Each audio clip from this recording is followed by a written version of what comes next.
Are you ready to dive in? Let's go. How you see the market right now. We're all learning. AI is disrupting our world. Data is the gold mine. Data is the gold mine. Data has the power to know what Ted likes. Embrace the product that I'm trying to take out. And I lived a month with only cash, and that was hard. 10,000 folks have been laid off due to automation. Let's face it, right? The world has changed. That does not mean there isn't talent involved. AI is moving at a speed that's really fast. We want to use the modern tools. We want to use the AI. We want to do all that. We don't know it all. We're all going to learn together. There will be failures. I wouldn't call them failures, but learnings and areas of opportunity as well.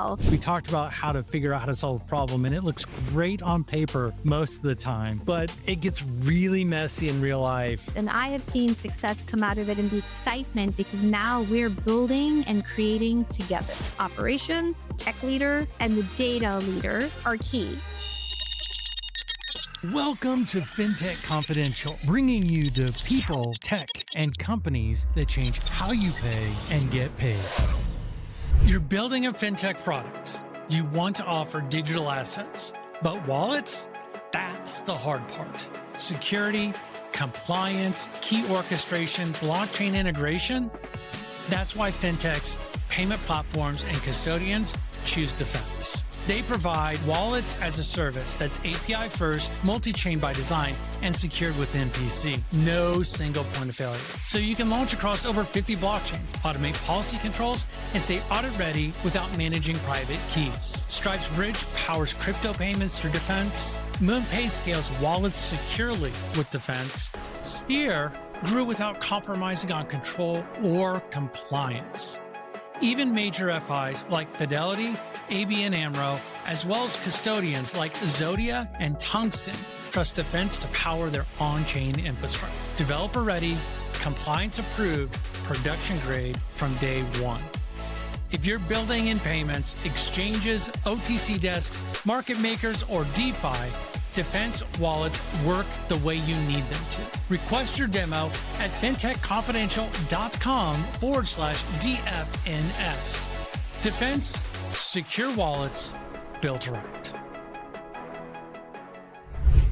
Welcome to Fintech Confidential series Leaders One-on-One, where we sit down with fintech leaders to learn about what drives their passion for fintech, their leadership lessons, and their passion for business through their life stories. I'm your host, Ted Huff, and today's guest is Mamta Rodrigues, Chief Client Officer of Banking, Financial Services, and Insurance at TP. Mamta, welcome to Leaders One-on-One. Thank you for having me. I'm so excited to be here. So, folks, Mamta runs the client solutions for banking, financial services, and insurance at TP. That's a company that has spent decades helping the biggest banks and fintechs handle amazing customer experiences. She's also worked at companies like American Express, MasterCard, Visa, and Synchrony, and even holds a patent. Now, Mamta, we're going to maybe have to touch on how the heck that even happened, but that is very interesting to me. Now, today, we're also going to go into how she sees the use of AI in fraud prevention, compliance, and customer experience operations to fix real problems. Now, I'm going to do my best to keep it focused on the practical uses and less on the theoreticals. So going back to when Mamta and I sat down to talk about having her on the show, I remember that first call. When most executives I talk to spend the first 10 minutes checking the proverbial boxes of what to talk about, what not to talk about, all these different things. I mean, Mamta was completely different. She decided, here, I'm going to connect this strategic theme to this execution step, like nearly immediately. And I found myself thinking, okay, so she really knows how to make ideas happen. And well, that's what we're going to talk about today. She knows how to turn complex challenges into clear actions. So Mamta, are you ready to dive in? I'm ready, and I'm a bit humbled, but let's go. So you've worked with some of the biggest names in banking and financial services, and I'm really curious how you see the market right now. Like, what patterns are you noticing that maybe others are missing? hmm And I think we're all learning in the process as well. AI is playing such a big role in disrupting so many facets of many of our businesses. In my business, specifically in customer experience, AI is disrupting our world. And I'm seeing my partners double click and try to understand the mystery of AI and the use of it, where there's also a good return on investment, whilst also making sure the experience is what it needs to be and bridging that with the human touch as well. So that is the most prevalent disruption right now in my space. How would you describe like the current state of banking, financial services, and fintech from where you sit today, and what looks different from the inside looking out? Yeah, great question. BFSI generally, the way the industry has worked is banking has typically led, and then insurance is a fast follower, which makes sense when you think about you and I as a consumer. We tend to transact our day-to-day transactions with a payment source, right? We spending all day, so banking tends to lead first. Insurance is something we do, but we do it to protect ourselves. It's when you do it, you're done, and you don't think about it on a day-to-day. So the pace in which innovation happens, especially with consumer-led innovation, which is happening more and more, especially in BFSI and specifically in fintech, which is the conversation today, it happens first. And that's the speed in which it's happening in the disruption, is in the payment space.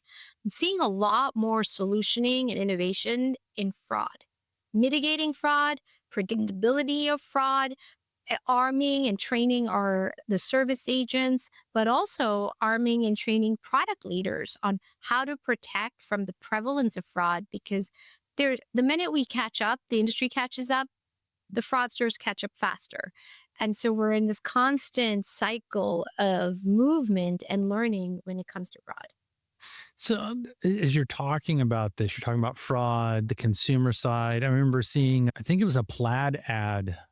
That's actually sounds funny, but a Plaid ad on my socials where it was like fintechs no longer determine customer behavior. Customer behaviors determine what fintechs do. But what I want to ask you is, where are the gaps between what people think is happening in and around payments and fintech versus what's really happening?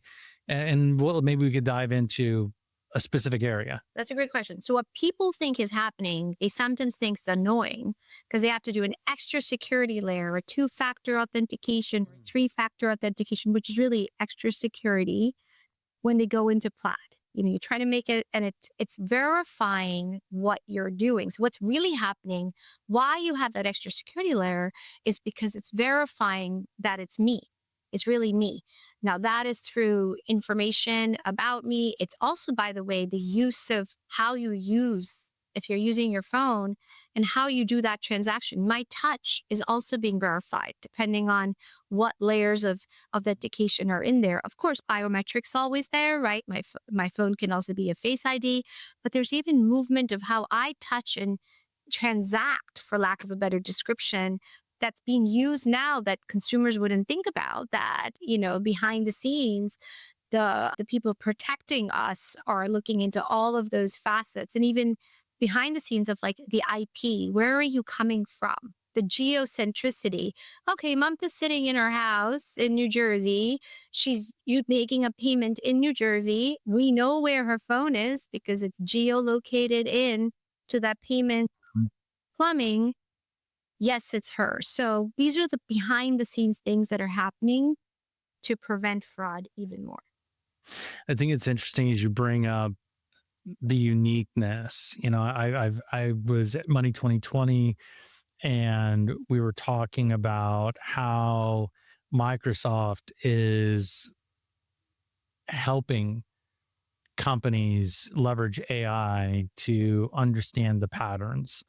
And then, that was a big discussion. We also had the CISO from Convera on, and we were talking about that. And I recently had a conversation with her about that earlier as well.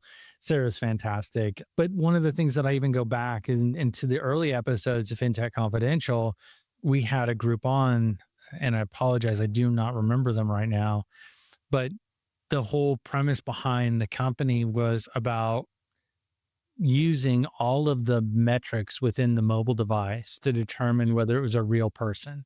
It was the movement using the gyroscope. It was the key presses. It was the length of time the phone had been on, like all of these details, thousands and thousands and thousands of data points to identify, is that really the person That's right. that it says it is? And I think when we start to look into all these different things, especially when we talk about AI, and when I talk about AI in this perspective, I'm talking more machine learning style AI, less about large language models. But you can look at that and find the outliers a lot faster, a lot easier.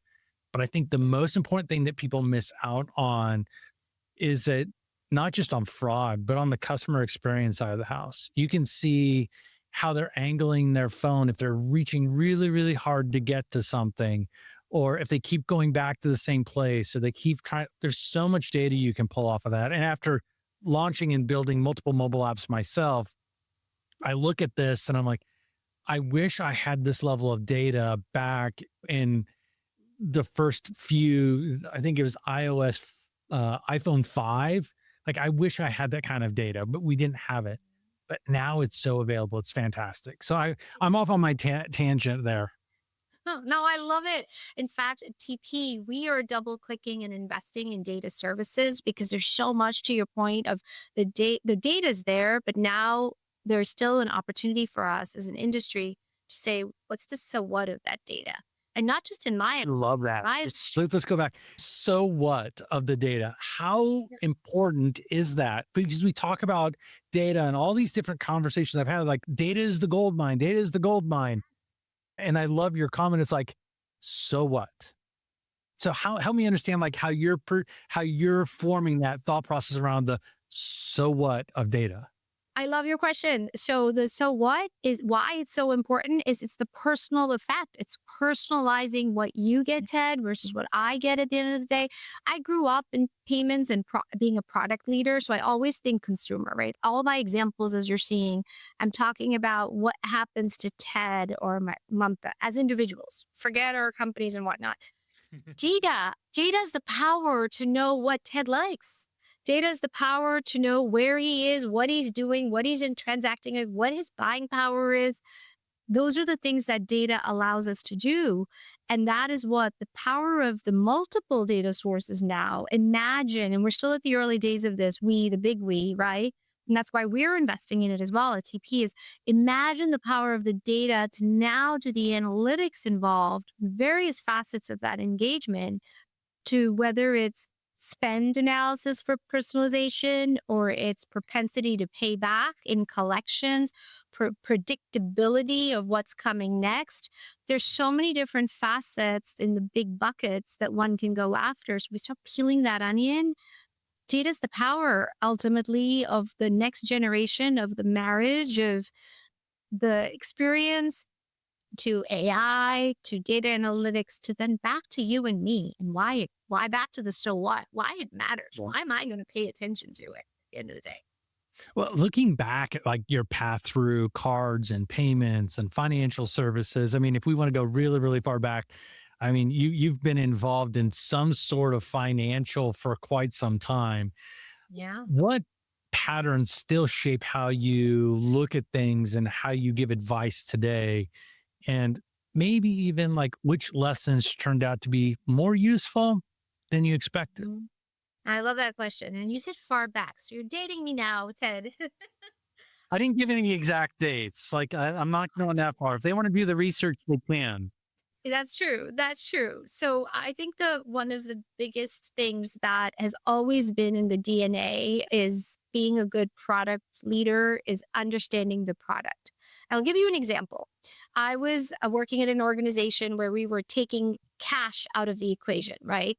So to take cash out of the equation, naturally, electronic payments, payment network, you start by saying, be a customer that only uses cash.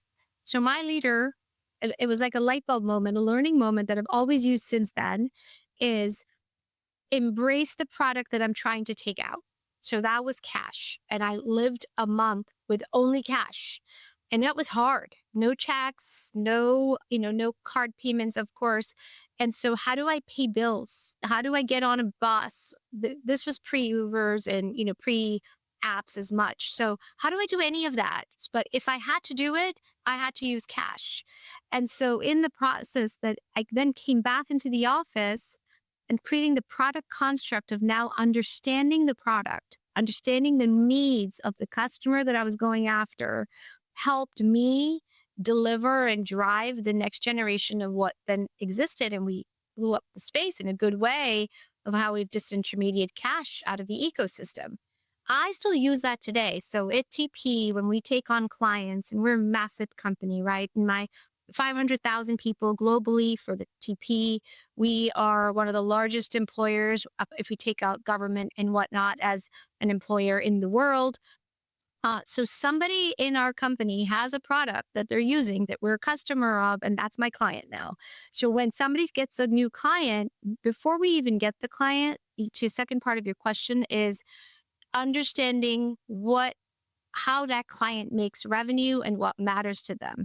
And starting back with the source of a product and understanding that product, and then saying to the mass organization that we're in is, who has these products in their back pocket, in their in their phone, on their wallet, and how do we now learn from those and bring them into our prospecting as well? And that has been such a secret sauce that we've had to understand where our customers are, and meet them where they are while we're also ideating and solutioning for the next generation. You mentioned meeting the customer where they are. That seems to be a common theme that I talk just about everybody with. But how are you seeing large banks and fintechs adjusting to the ever increasing level expectations for trust, speed, security, and availability? How are you seeing them handle this, and where are they headed? Cautiously, because we're a highly regulated organization, cautiously, but in the last year, very quickly, and leveraging us as partners and others as well. But definitely the conversations with Teleperformance have massively changed in the last year, where we are creating, the innovation contact center of the future, the customer experience of the future with partners today. They're realizing that that's not their bread and butter per se. So we're cautious is always there in a regulated environment, but where they're saying, you might be seeing many more clients in the same journey as we are in TP. So we're going to partner with you to do it faster, smarter, and learn as we go. We also know we're going to learn. So there's fast pivots that need to happen along the way. There will be failures, and I wouldn't call them failures, but learnings and areas of opportunity as well. I'd be naive after 30 years of working and growing up in product if I said it's going to be perfect from day one. It's just not. And the industry and my clients have embraced that it's time to learn together, and let's do some quick pivots and sprints, but let's learn together and move forward. How are you seeing your clients balance? The major talk right now is automation. I mean, if you look at the news, you continue to see another 10,000 folks that have been laid off due to automation. How are you seeing your clients balance this automation with human judgment to give that personal feeling? And are the legacy systems causing any friction with these new tools? So my clients are definitely embracing automation. We are proposing in every one of our responses, and sometimes proactive responses, automation first. That does not mean there isn't talent involved. And so what we're doing is automation is augmenting the agent experience. Automation is leveraging training as a tool, training as a service, a tool where we can make that experience better for the agent, quality assurance, workforce management, so many different facets that can be automated that makes the agent much smarter, and we're elevating their careers in the process as well. Of course, there's going to be some roles that are mundane that may go away, because if you can do things online, let's face it, right? Today, I don't pick up the phone and call to get my balance on my bank account. We don't do that. We just look at our apps. The world has changed, but that doesn't mean that there are not other opportunities and other lines of business that haven't opened up. And that's what I've been doing with my clients, is saying, Now, what's the next generation of disruption and how do we build those capabilities to support what's next? And that is where there's a lot more work in data and analysis, predictability analysis, fraud prevention, fin crime investigative services. And that's definitely been some of the key areas of double clicking with my clients and moving fast because to your point, that it is AI is moving at a speed that's really fast and it's forcing the dialogue of automation, which in my space has been around for many years. Prior to being a TP, I was a client and I was moving a lot to scaled agile and automation. And that was already 6, 7 years ago. So might seem it's today, but this journey's been in the process. It's just getting leapfrogging ahead a bit faster now. One of the things that I run into a lot when helping my clients as well is the fact that we want to use the modern tools. We want to use the AI. We want to be able to do this data analysis. We want to do all that. But the data depth, quality, and the amount of friction that we have to get it out of the legacy systems to do something with it. And then throw in on top of that, the fact that you have the same data element, maybe with 4 or 5 different names at the same time when you're pulling from multiple systems. Like, how are you seeing your clients manage through that friction point of legacy data moving to this more, I would call it real-ish time type analysis? Yeah. I mean, legacy systems have definitely been an issue for my clients in the past, but the more and more that they're leveraging hyperscalers and cloud-based solutions, the easier the opportunities are to create that tech stack that just bundles in. And that is how we are solutioning as well. So we don't build our own products. We do some, but we really believe in partnerships, bringing the best of the best forward, creating the tech stack, aligning it with a hyperscaler or 2 or 3, and going to market with it. So we're very much I liken it to Lego pieces of a modular approach on how we then are building for our clients, and it's working, in support of their cloud-based solutions. I see this, and you probably see this too, where you have clients that are asking a bunch of questions. They're trying to figure out what they do, when they do, how they do, if they do anything with artificial intelligence or with data analytics. What are some signals that tell you that a client is ready to commit meaningful change versus we'll try this out, and if it doesn't work exactly perfect, then we're just going to abandon it? Short answer, they bring their cross-functional team because it takes a village to make it happen. That's the biggest trigger.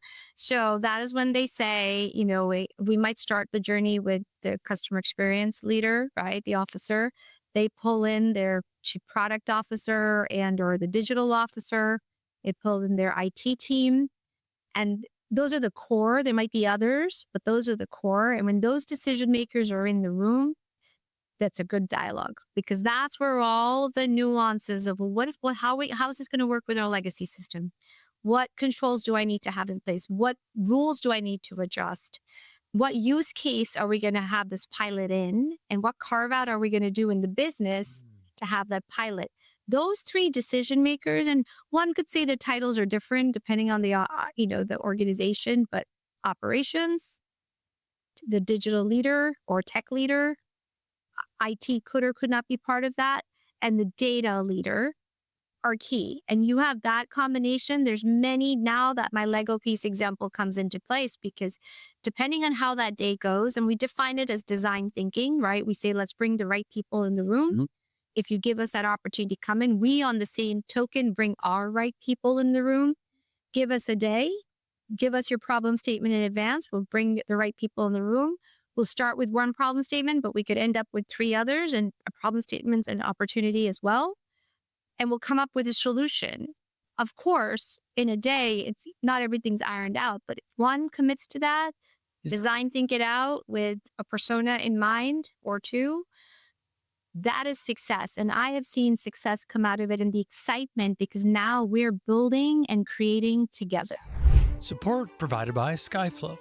What if you could build fast but not break privacy? What if you could ensure data privacy, governance, and compliance with just a few API calls? What if you could worry less about PCI requirements while actually improving privacy and security? How much more time would your team have to truly innovate? How much faster could you build and ship new features? How much more powerful could your app be? Skyflow is a zero-trust data privacy vault delivered as an API. Skyflow's radically simple design lets you collect, secure, and tokenize personal information like card data and payment details. And with built-in features like encrypted data analysis and sharing, anonymization, and advanced governance, your days of choosing between data security and data usability are over. Whether you're just concerned with PCI compliance or need to go further to include CCPA, GDPR, SOC 2, and beyond, Skyflow has you covered. What if you could build fast but not break privacy? With Skyflow, you can. Visit skyflowsecure.com today to learn how.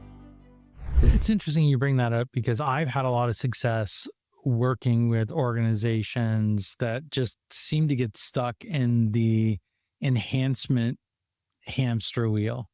It's like, here's the latest thing that I just heard. Here's the latest thing. How do we go after this? Or you could call it the shiny object syndrome. I mean, whichever one you prefer the most. Like I see that happening a lot. And what I would love to kind of get your perspective on is anytime that I'm able to get the owners of the entire life cycle of a customer together and able to get them to agree on a pain point that hasn't been able to be solved, that they can all come together on. I think that is what shows me that they're committed to making a change, is the fact that they can all agree on the same problem they're solving. They can all come together in that place. And I truly believe that having a leader from each one of the areas in which the customer has interaction with, whether directly or indirectly, and for each one of them to say, all right, so here's the problem. How do you get rid of this problem for them?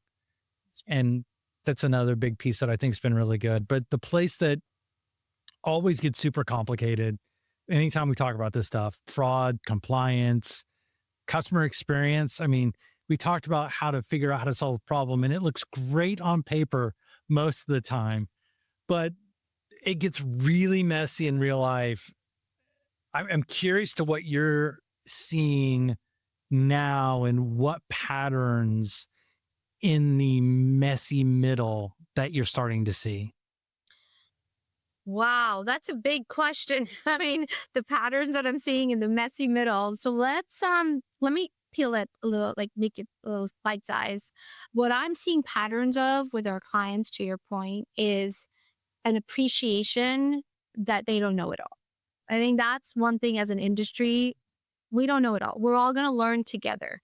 And that togetherness is what's bringing them to the table, which, to your point, exactly what you described is that's a problem statement. I don't know it all. And that's a huge win in itself to say we're going to learn together because this is new. It's a new space for us in the industry. I love that because you're talking about coming from the beginner's mindset. Yeah. And just resetting to that. And I think that's a good point. Are you seeing that happening when we get into that messy middle, happening more often now than before? Yes. In the last year, a year ago-ish, it's not like I haven't pitched some of our capabilities and what we could do or even brainstorming. And it was like, we got it. We need to figure this out in our house, in our tower.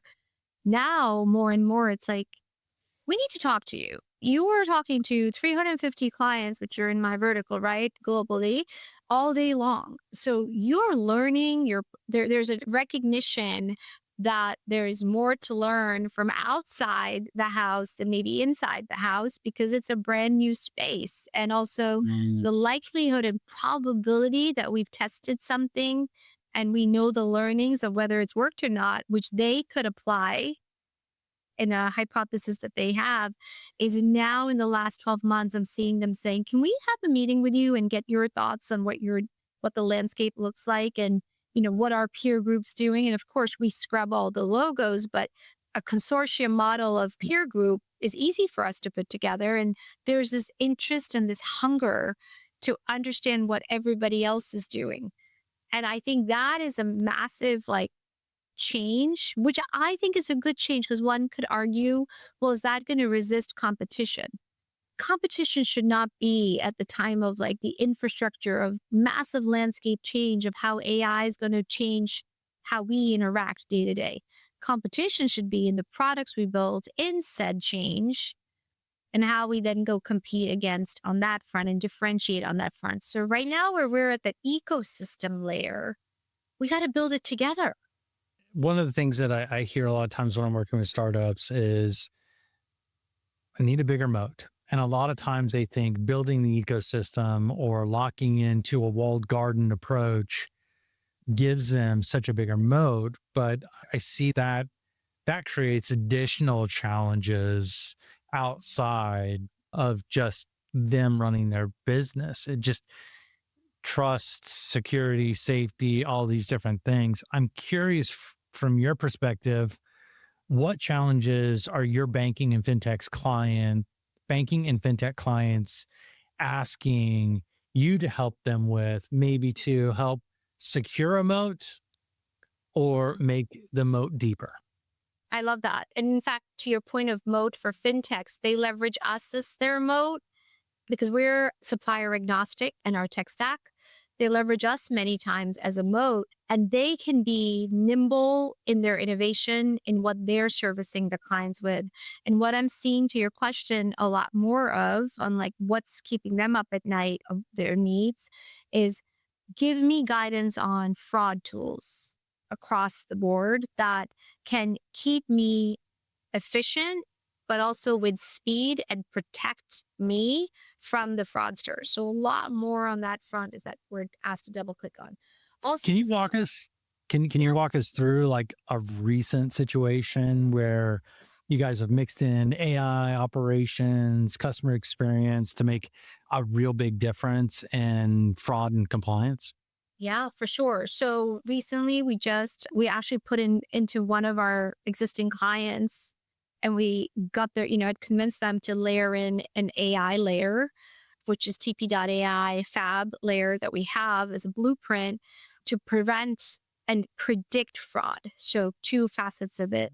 And we've started doing, because it's AI led, what we've started seeing is a massive improvement in metrics on that front as it relates to what we're doing. So 50% of our digital solutions are AI led first. In that, majority of which we're double clicking on are in the back office space, which has fraud, fin crime, claims management. I can keep going on that back office hub.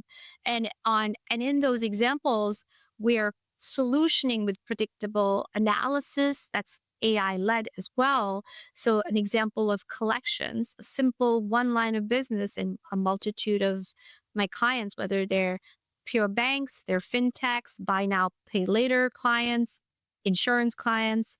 We are now putting predictability analysis in so that when that call happens, that the agent already is aware of the propensity to pay, the likelihood of when to pay, the percent of what we'll probably get of pay, and most importantly, remediation. We don't want breakage at the time of, with the customer. We want more loyalty with the customer. So how do you layer that with the empathy that's involved as well? And that is a very typical example of what we're doing with our clients day to day. I think it's interesting because where you sit, it's around client expectations, it's the internal teams, it's partners. I mean, all of those things collide into one specific spot.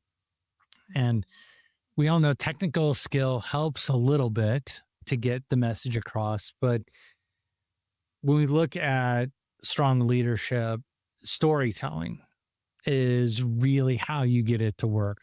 Being able to tell the story, to explain it in a way that gives the full journey. how are you using stories to align all of the stakeholders, executive, product teams, operations?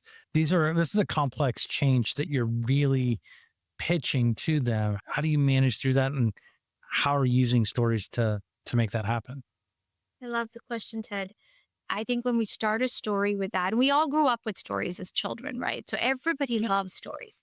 When we start with why it matters and we say, what's our North Star? And then we peel the onion and you have the decision tree of that North Star, of what's involved in it, and describe the why. Why does this experience, and I'll go back to the experience I just shared, that collections call, whether it's a call, it's a digital interaction, whatever it may be, right, in the channel, when that customer, when that call came to me and the response from that call was me having more loyalty, but actually paying back my debt, that is the North Star.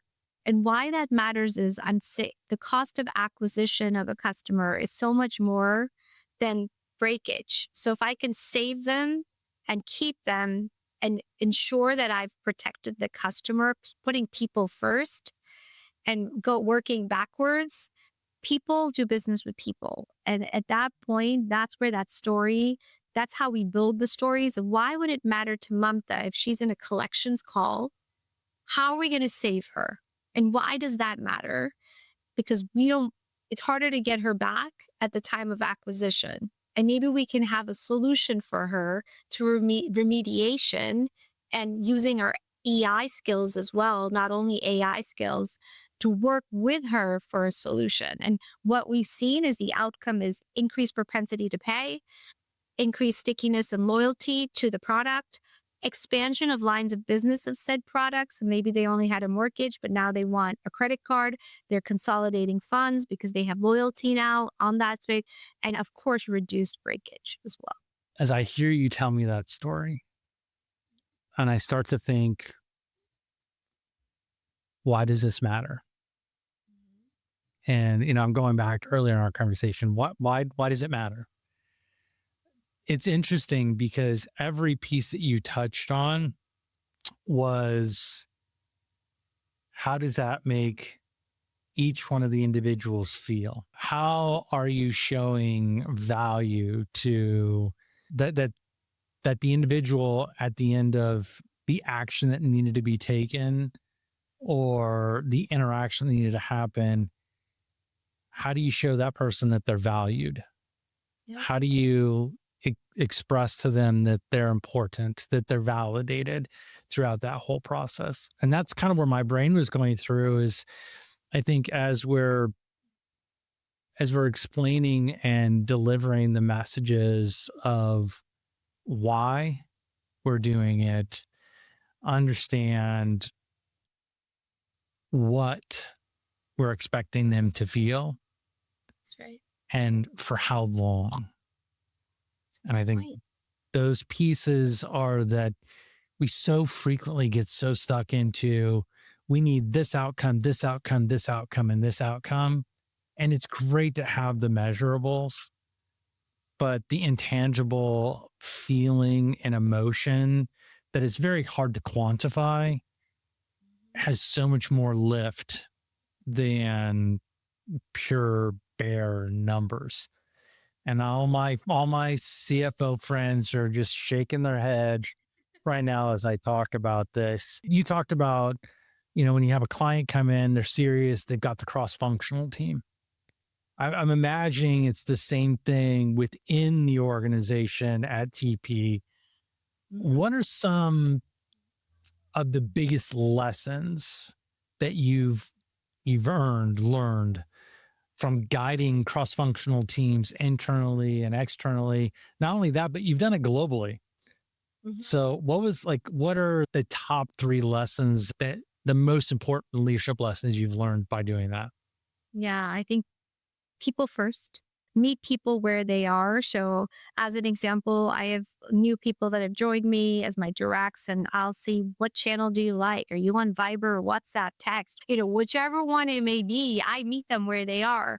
And that tells them that they matter. So that I think is so important. 2 is always being an avid learner. I learn from every age. I learn every day. and I learn from my team. And so if a call is going to where it's silence and I'm the only one talking, I'll pause. And that doesn't happen much because one brain is not as good as like 7 or 8 brains, right? Or more. So people's ideas matter. And that's another really key point because I learn from many. So that's the second piece. Third is culture. So I lived, in the US, but I've also lived in India. I went there for 3 years in mid 2000s and working and living there as an example. Well, I work all over the globe all day long, but living in another country reminded me on how culture matters and bringing that culture into that customer experience is also really important because people respond to things differently. So we have to have a layer while we talk about tech stacks and IP layers.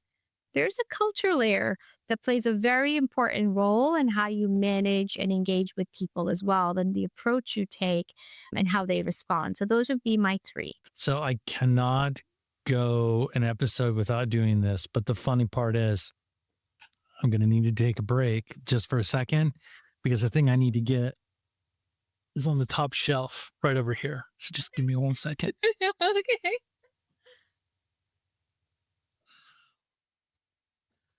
All right. So we've come to my favorite part of every episode. And what this is I bring out my fun crystal ball Okay. and I ask you to look deep, deep, deep, deep into the crystal ball and tell me, what do you see coming in customer experience in the next 3 to 5 years? And why doesn't matter? Oh, I think the new wave of advanced AI is going to change and radically change how we interact on a day-to-day in customer experience. It's already happening and disrupting the marketplace today. The power of data with predictive analysis, with the tech stacks that I described earlier that TP has invested in with TP.ai Fab and the foundational layer is phenomenal to what, and as an example of what we're going to be doing as a leapfrog for the digital solutions that we lead with first, agentic solutions that are going to continuously be getting better over time, what we do to protect our customers with fraud solutions and a multitude of back office solutions. And then most importantly, engaging, embracing, elevating our talent because there's a home for talent. Their careers are going to grow in customer experience. They're going to have to be smarter and learn more with the being armed hand in hand with AI. We're going to help them get there. And at the same time, that is where people matter, and that's not going to change because after all, we're human.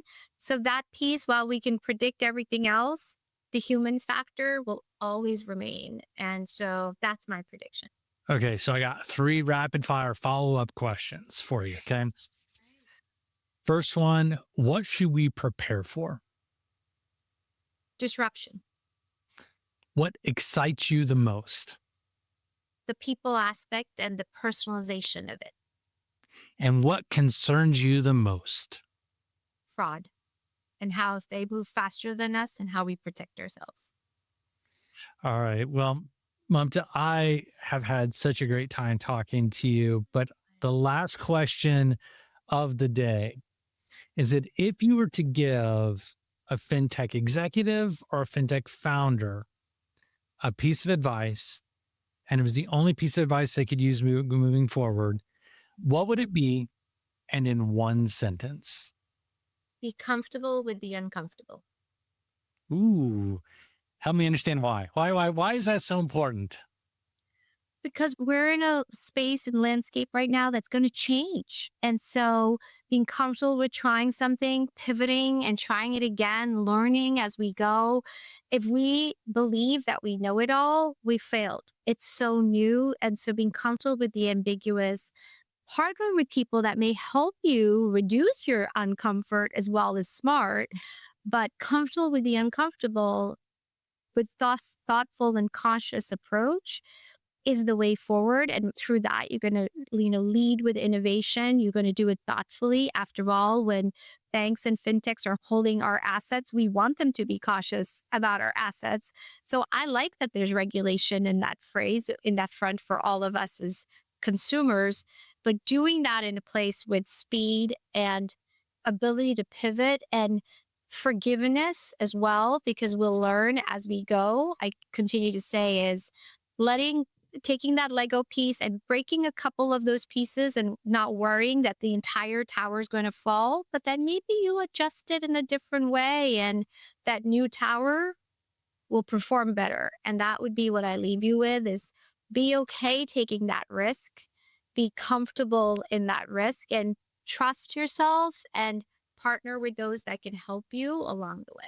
Well, we've covered a lot today. And one of the great things with this discussion with Mamta has really showed us is like how to read the market, how to focus on client-centric solutioning, the importance of AI and in fraud prevention, how they all work together. I love the fact that we started off by telling a story. We talked about how we use the stories and moving it forward. But also what it does is gives us a really clear picture of what she sees coming next. And so I want you guys to take away a couple quick things from this. One is that the speed in which the market is moving is going to matter most for banks and fintechs. You've got to get in the game in order to have a chance at winning. Not only that, but it has to be about how it impacts the client and what it looks like in real life. And don't forget, you've got to use some practical examples. Don't go off in your ivory tower and figure it out. Get the feedback, get people involved, and really dive into that. So there's a lot of things that she has mentioned today compel you to study this episode because you're going to pull away a lot more on the second or third listen. And it's been great to have you on, Mamta. It's been a privilege being here. Thank you so much for having me, Ted. I've loved this conversation. Fantastic. Well, folks, that does it for another episode of Leaders One-on-One by Fintech Confidential. And thanks for sticking in with us. These conversations are designed to give you more than just the surface level sound bites. They're really here to show you how real operators think, lead, and make things happen. And if you got value from today's episode, make sure to subscribe over at fintechconfidential.com so you don't miss the next one. You can also find us on YouTube, Spotify, Apple Podcasts, or wherever you listen. And if you want a deeper dive, go ahead and check out fintechconfidential.com. And as always, keep moving forward. As we wrap up today's episode, I've got one last thing for you. If you're in the trenches fighting fraud and financial crime, you know it's a complex battlefield. That's where Hawk's AI tools for real-time payment screening, AML, transaction monitoring, and dynamic customer risk rating come into play. These aren't just buzzwords. They're game changers designed to make your compliance more effective and less of a headache. Imagine slashing through false positives with precision and giving your compliance strategy the edge it needs. Head on over to gethawkai.com to sign up for a demo and discover how their platform can revolutionize how you fight fraud and financial crime. This has been a production of DD3 Media, with all rights reserved. This is provided for informational purposes only. It is not offered or intended to be used as legal, tax, investment, financial, or other advice. We strive to provide accurate and up-to-date information, but will not be responsible for any missing facts or inaccurate information. You comply and understand that you should use any of this information at your own risk. Cryptocurrencies are highly volatile financial assets, so research and make your own financial decisions.